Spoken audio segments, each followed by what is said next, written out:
Hi dear students, dear friends, welcome to Gallant IAS. History is a crucial subject in your civil service exam preparation.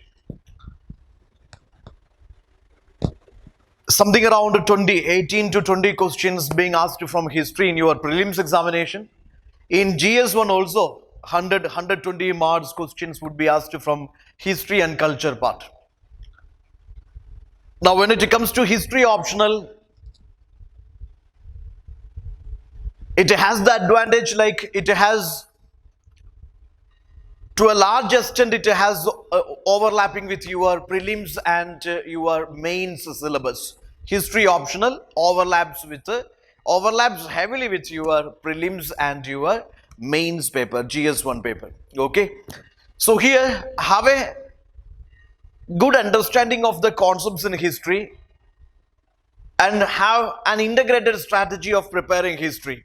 Okay, when you prepare something from history, take care simultaneously you cover the prelims, mains and optional perspective. Okay, and when it comes to answer writing, let me tell you, good understanding of the question, good content, good presentation, good structuring, and answering in a time bound manner. I mean, considering your word limit and time limit, etc. All these things matters when it comes to answering well. Okay, and also history optional, your target has to be 300 plus. Now this is, yeah, that will make you to the top in the rank list. Now this is Ashoka's Dhamma. It's a concept which was asked in the prelims and of course in history optional also. Ashoka's Dhamma, what it refers to, or what Ashoka's Dhamma referred to. That was a question in prelims they asked.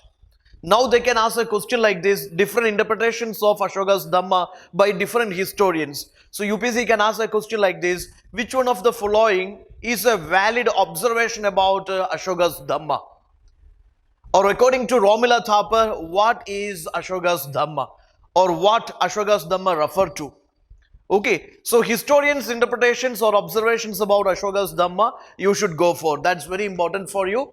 Let's have a look into this. And this is the same way they asked a question in optional also. What are the different interpretations, historians' interpretations about Ashoka's Dhamma?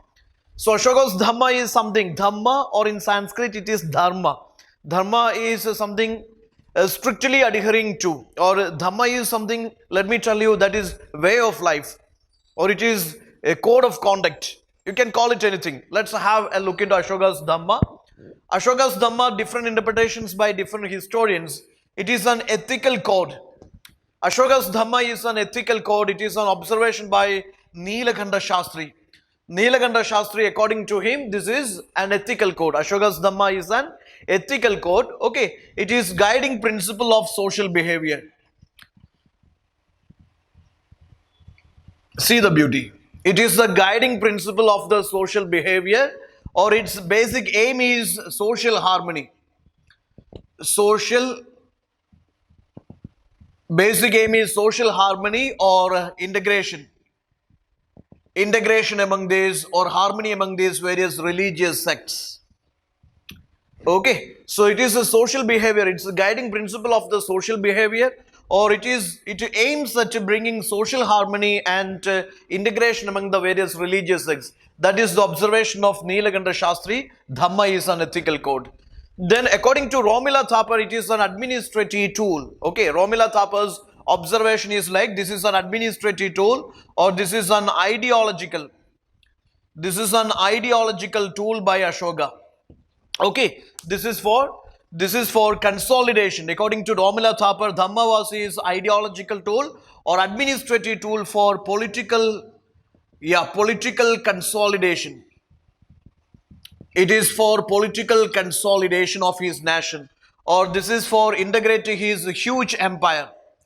His huge empire, this is a far-flung empire.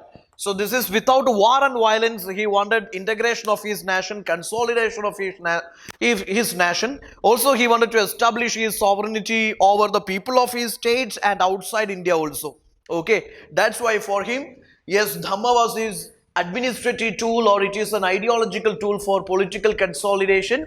Okay, this is for political consolidation or integration of his empire.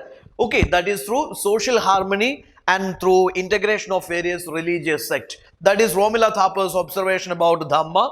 Then according to H.C. Ray Chowdhury, this is a universal religion. According to him, this is a universal religion. That means it has the essence of all these world religions, be it Buddhism or Brahmanism. Okay, it has the essence of all religions. This is a universal religion, and Dhamma contains ethical principle of all world religions or all these popular religions of that time, maybe Brahmanism and Buddhism. Okay, it contains the essence of all these religions, and this gives importance to humanistic perspective. Okay, humanistic values, gives importance to humanistic values. Okay, then according to R.C. Majumdar and Hariprasad Shastri, R.C. Majumdar and Hariprasad Shastri, this is something equivalent with Buddhism, or according to R.C. Majumdar, Hariprasad Shastri, Ashoka was totally fed up with that massacre at Kalinga War, after which he got converted into Buddhism and he adopted Buddhism as his state religion. So this is something equivalent to Buddhism. It is state religion, or it is equivalent to Buddhism. That was an observation by R.C. Majumdar or Hariprasad Shastri. Okay, even his inscriptions on rock edicts, you see, all propagate the message of his religious ideas. That is the idea of R.C. Majumdar and Hariprasad Shastri. So you have gone through the different interpretations of Dhamma by different historians. Anyway, in conclusion, I would say Dhamma is a secular concept. It was a secular concept, not one. Okay, this is a secular concept. This is a non-sectarian religion. It contains the essence of all religions. Okay, so non-sectarian, and this is something humanistic. It is something which projects the humanistic values, and of course, it is a guiding principle. It is a guiding principle of the social behavior, and it was way of conduct. Okay, or it is code of conduct. It is guiding principle of the social behavior, and it is something, yeah, you can call it as a code of conduct, or it is something which is essential for living a righteous life. Okay, that is was about Ashoka's Dhamma.